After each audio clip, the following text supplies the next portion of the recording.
मुरली अमृत की धारा है धारा, जो देती दुखों से किनारा। मुरली अमृत की धारा है धारा, जो देती दुखों से किनारा। भूले जीवन में हो जाए शिव बाबा मुरली में समझाए। ओम शांति। आज है 27 अगस्त 2021 की साकार मुरली। बाबा के महावाक्य। मीठे बच्चे, अब इस बेहद की पुरानी दुनिया का विनाश होना है। नई दुनिया स्थापन हो रही है, इसलिए नई दुनिया में चलने के लिए पवित्र बनो। प्रश्न: परमात्मा के बारे में तुम बच्चे कौन सी वंडरफुल बात जानते हो जो मनुष्यों की समझ से बाहर है? उत्तर: कहते हो जैसे आत्मा ज्योति बिंदु है, वैसे परमात्मा भी अति सूक्ष्म ज्योति बिंदु है। यह वंडरफुल बातें मनुष्यों की समझ से बाहर हैं। कई बच्चे भी इसमें मूंझ जाते हैं। बाबा कहते, बच्चे मूंझो मत। अगर छोटे रूप में याद नहीं रहती तो बड़े रूप में याद करो। याद जरूर करना है। गीत। रात के राही थक मत जाना। रात के राही थक मत जाना, सुबह की मंजिल दूर नहीं, थक मत जाना। वो राही थक मत जाना, रात के राही।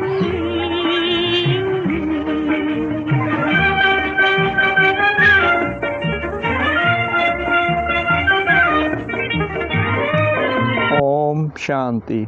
रूहानी बच्चों को रूहानी बाप बैठ समझाते हैं, इसलिए बच्चों को आत्म अभिमानी हो बैठना है। ऐसा और कोई जगह समझाया नहीं जाता। कोई भी साधु संत ऐसे नहीं समझाते कि आत्म अभिमानी हो बैठो। यह एक बाप ही समझाते हैं और किसको कहने आएगा नहीं। यह युक्ति कोई बता नहीं सकेंगे। तुम बच्चे भी समझते हो, हम आत्मा हैं। आत्मा ही एक शरीर छोड़ दूसरा लेती है। कब बैरिस्टर कब डॉक्टर बनती है। आत्मा ही अभी पतित बनी है, फिर पावन बनेगी। आत्मा में ज्ञान धारण होता है। बाप निराकार ज्ञान का सागर है, तो जरूर आकर ज्ञान सुनाएंगे ना। पतित पावन है तो जरूर आकर पावन बनाएंगे। वह है सुप्रीम परम पिता परमात्मा। मैं तुम्हारा बाप सुप्रीम हूँ, नॉलेज फुल हूँ। मुझे अपना शरीर नहीं है।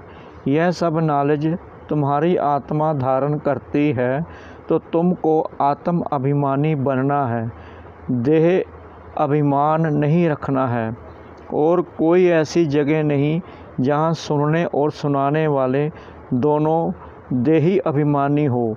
बाप तो है ही निराकार। वह आकर तुमको राजयोग सिखलाते हैं। बाकी सब मनुष्य है ही देह अभिमानी।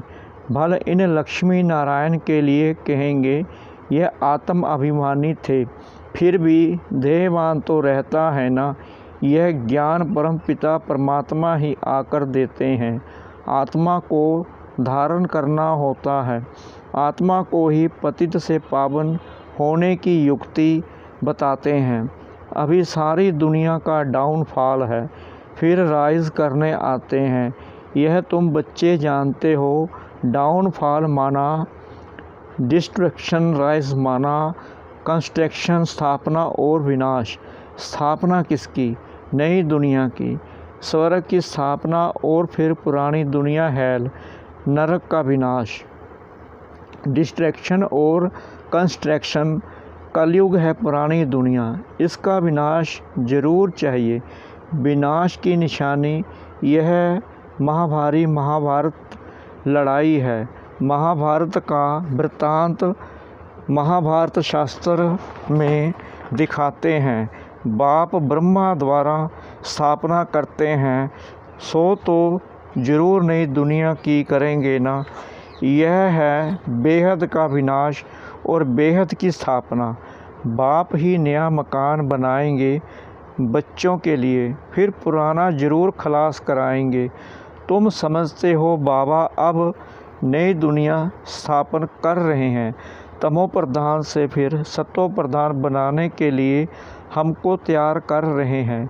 विनाश के लिए महाभारत की लड़ाई मशहूर है। कहते हैं यह वही समय है, वही स्टार्स आकर आपस में मिले हैं जो महाभारत के समय थे। इस सीढ़ी में भी लिखा गया है भारत के उत्थान और पतन की अद्भुत कहानी। इस लाइन में कलब कलब अक्षर भी आना चाहिए। शुरू से अंत तक मनुष्य 84 जन्म लेते हैं, यह भी तुम्हारी बुद्धि में है। मनुष्यों की बुद्धि को तो एकदम गार्ड्रेस का ताला लगा हुआ है। इन बातों को मनुष्यों को जानना है। आत्माएं यहाँ शरीर धारण करती हैं पाठ बजाने, तो ड्रामा के आदि मध्य अंत के क्रिएटर, डायरेक्टर, मुख्य एक्ट्रेस आदि को जानना चाहिए ना।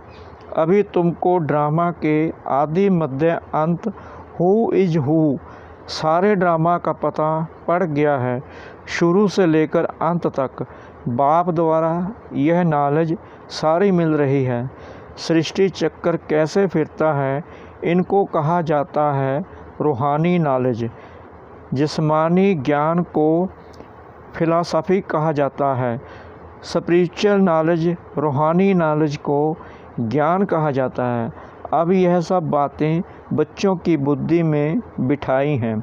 बच्चे जानते हैं अब 84 जन्मों का नाटक पूरा होता है। अभी हम वापस जाते हैं, परंतु पतित कोई वापस जा ना सके। नहीं तो इतने जप तप तीर्थ आदि क्यों करते। पवित्र बनने लिए ही गंगा स्नान करने जाते हैं, परंतु उससे कोई पावन तो बन नहीं सकते, इसलिए वापस कोई जा नहीं सकते। गपोड़े तो बहुत लगाते हैं कि फलाना पार निर्वाण धाम गया, ज्योति ज्योत समाया। बाप ने समझाया है वापस कोई जाता नहीं है। सब एक्ट्रेस यहाँ ही हैं। सभी नाटक पूरा होता है तो सभी स्टेज पर खड़े हुए हैं। अभी सब यहाँ मौजूद हैं। मनुष्यों को पता नहीं कि बौद्ध, क्रिश्चियन आदि कहाँ हैं। तुम समझते हो जो सब आत्माएं ऊपर से यहाँ आई हैं, वह सब इस समय तमो प्रधान हैं। तमो प्रधान से सतो प्रधान कल पहले भी बने थे। बाप ही आकर स्थापना विनाश कराते हैं। कहते भी हैं यह ज्ञान राजाओं का राजा बनाने वाला है। यह बेहद के बाप ने कहा है कि मैं तुमको राजाओं का राजा बनाता हूँ। कृष्ण तो स्थापना नहीं कराते, क्रिएटर बाप हैं। बाप ही आकर समझाते हैं कि तुम मुझे बुलाते ही तब हो जबकि सृष्टि पतित है। ऐसे नहीं कि मैं नई सृष्टि रचता हूँ, जैसे दिखाते हैं प्रलय हुई। यह सब रांग है। मनुष्य बुलाते ही हैं कि हे पतित पावन आओ, तो जरूर पतित दुनिया में आएंगे ना। बाप ही आकर कृष्णपुरी का साक्षात्कार कराते हैं, दिखाते हैं कृष्ण पीपल के पत्ते पर सागर में आया। यह है ठीक बात। नई दुनिया में फर्स्ट कृष्ण ही आते हैं, सागर में नहीं परंतु गर्भ महल में आते हैं। अंगूठा चूसते बड़े आराम से गर्भ महल में रहते हैं। सतयुग में जो बच्चे होते हैं गर्भ महल में रहते हैं। उन्होंने गर्भ महल की बात को फिर सागर में पत्ते पर बैठ दिखाया है। वह सब है भक्ति मार्ग की बातें। बाप इन सब शास्त्रों का सार बैठ समझाते हैं। यहाँ गर्भ जेल में रहते हैं, तब कहते हैं हमको बाहर निकालो, फिर हम पाप नहीं करेंगे। परंतु रावण की दुनिया में पाप तो होते ही हैं, फिर भी पाप करने लग पड़ते हैं। तुम आधा कल्प जेल ब्रदर्स बन जाते हो। चोर लोगों को जेल ब्रदर्स कहते हैं। बाहर निकलते रहते फिर भी चोरी करते रहते हैं और जेल में जाना पड़ता है, इसलिए जेल ब्रदर्स कहते हैं। बाप ने समझाया है, यह रावण राज्य है, वहाँ तो यह बातें होती ही नहीं। वह है ही राम राज्य। वहाँ ना गर्भ जेल है और ना वह जेल होता है। यहाँ तो कितने मनुष्य जेल में पड़े रहते हैं। गर्भ जेल है तो वह भी जेल है, डबल जेल है। कलयुग का अंत है ना। बाप समझाते हैं, तुम बच्चे अभी कंस्ट्रक्शन कर रहे हो। राइज और फॉल हर कल्प होता ही रहता है।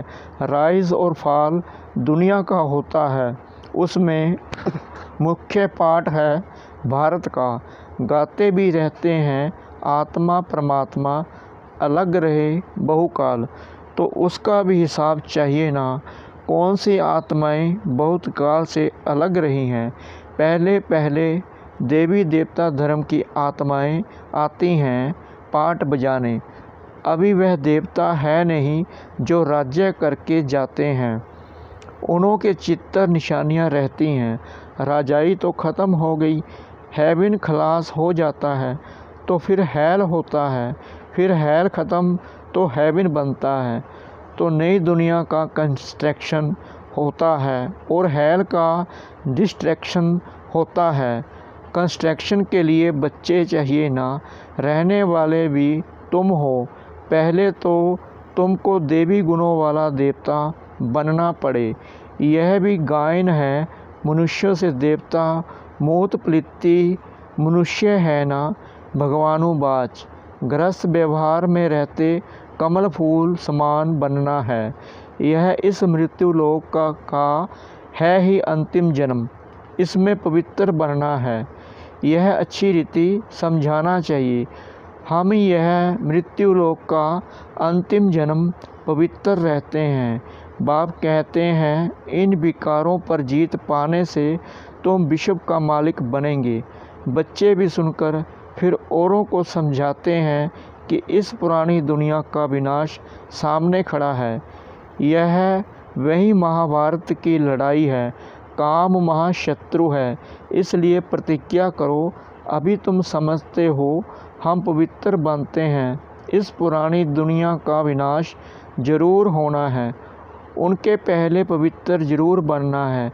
विनाश होता है फिर तो बात मत पूछो, हाहाकार हो जाता है। बहुत कड़ा मौत है, तुम देख भी नहीं सकेंगे। कोई का ऑपरेशन होता है तो कमज़ोर लोग ठहरते नहीं, गिर पड़ते हैं। इसलिए डॉक्टर लोग फैमिलीज़ को तो अलाउ नहीं करते। यह तो कितना भारी ऑपरेशन होगा, एक दो को मारते रहेंगे। यह है डल्टी दुनिया, कांटों का जंगल। सत्य को कहा जाता है गार्डन ऑफ फ्लावर्स, फूलों का बगीचा। देवताएं चैतन्य फूल है ना। मनुष्य तो समझते हैं बहिश्त में कोई फूलों का बगीचा होता है। जो सुनते हैं सो कह देते हैं गार्डन ऑफ अल्लाह कहते हैं ना। फिर ध्यान में भी गार्डन देखेंगे। अल्लाह ने हाथ में फूल दिया, बुद्धि में ही खुदाई बगीचा है। भक्ति मार्ग में साक्षात्कार करने के लिए भक्ति करते हैं। साक्षात्कार हुआ तो कहेंगे सर्वव्यापी है ना। जो पास्ट हुआ सो फिर होगा। बच्चे जिस पोशाक में जैसे आए हैं ऐसी पोशाक में फिर कल्प बाद आएंगे। ड्रामा को कोई अच्छी रीति समझते हैं। बाबा के पास कोई आते हैं तो बाबा पूछते हैं आगे कब आए हो। कहते हैं हाँ बाबा, आपसे कल्प आगे भी मिले थे, आपसे बरसा लेने आए थे। बाप पूछते हैं क्या मर्तबा पाया था। बाबा मम्मा कहते हैं तो ज़रूर उन्हों के घराने में आएंगे। बाबा कहते हैं ऐसा पुरुषार्थ करो जो ऊंच पद पाओ। यह सब बातें तुम्हारी बुद्धि में है। बरोबर लड़ाई भी है, नरक विनाश तो होना ही है। तुम्हारे पास चित्र बड़े फर्स्ट क्लास हैं। यह कृष्ण के 2 घोड़े वाला चित्र भी छपाना चाहिए। इसमें बड़ा क्लियर है। स्वर्ग के द्वार खुलते हैं तो नरक तरफ लात है। तुम्हारा भी मुंह है स्वर्ग तरफ। यह तो बिल्कुल एक्यूरेट बात है। जानते हो, अभी हमको घर जाना है तो घर को ही याद करना पड़े, पुरानी दुनिया को भूलना पड़े। इसको कहा जाता है बेहद का वैराग्य।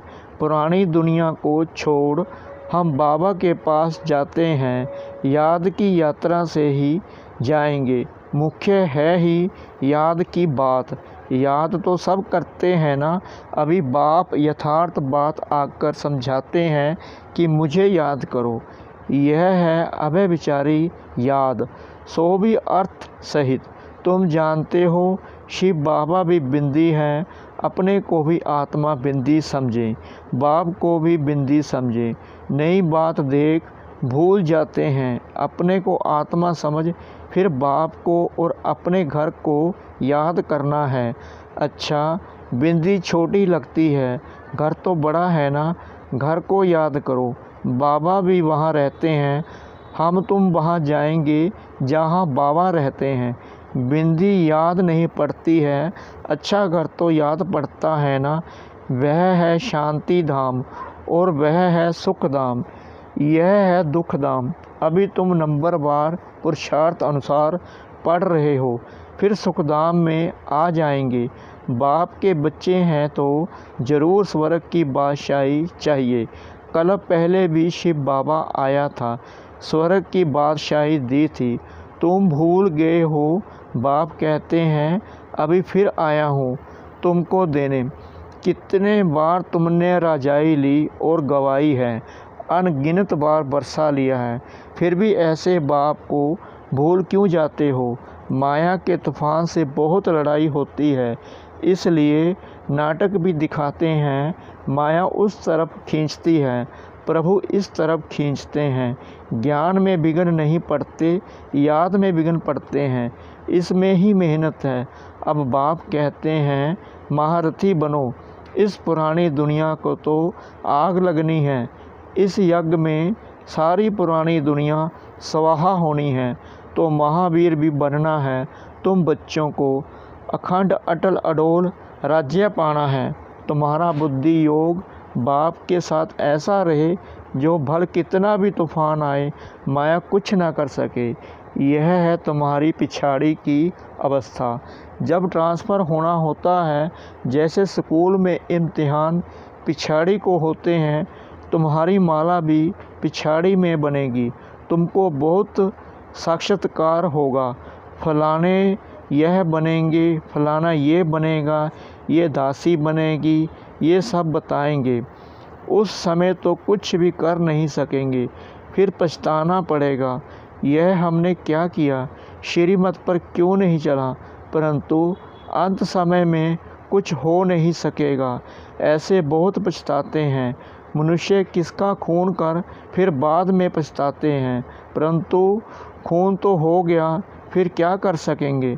इसलिए बाप कहते हैं गफलत मत करो, अपना पुरुषार्थ करते रहो। अच्छा,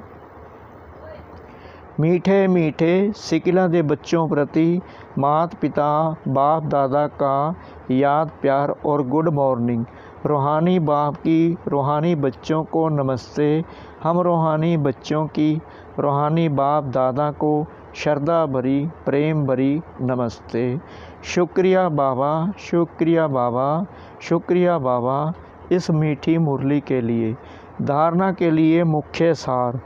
नंबर 1, 84 जन्मों का नाटक अभी पूरा होता है। वापस घर चलना है, इसलिए आत्म अभिमानी रह पावन बनना है, देह अभिमान मिटाना है। नंबर 2, अर्थ सहित अपने को आत्मा बिंदु समझ बिंदु बाप की अभय विचारी याद में रहना है। महावीर बन अपनी अवस्था अडोल अचल बनानी है। वरदान, सर्व आत्माओं के प्रति स्नेह और शुभचिंतक की भावना रखने वाले देही अभिमानी भव। जैसे महिमा करने वाली आत्मा के प्रति स्नेह की भावना रहती है, ऐसे ही जब कोई शिक्षा का इशारा देता है तो उसमें भी उस आत्मा के प्रति ऐसे ही स्नेह की शुभचिंतन की भावना रहे कि यह मेरे लिए बड़े से बड़े शुभचिंतक हैं। ऐसी स्थिति को कहा जाता है देही अभिमानी। अगर देही अभिमानी नहीं है तो ज़रूर अभिमान है। अभिमान वाला कभी अपना अपमान सहन नहीं कर सकता। स्लोगन: सदा परमात्म प्यार में खोए रहो तो दुखों की दुनिया भूल जाएगी। सदा परमात्म प्यार में खोए रहो तो दुखों की दुनिया भूल जाएगी। ओम शांति।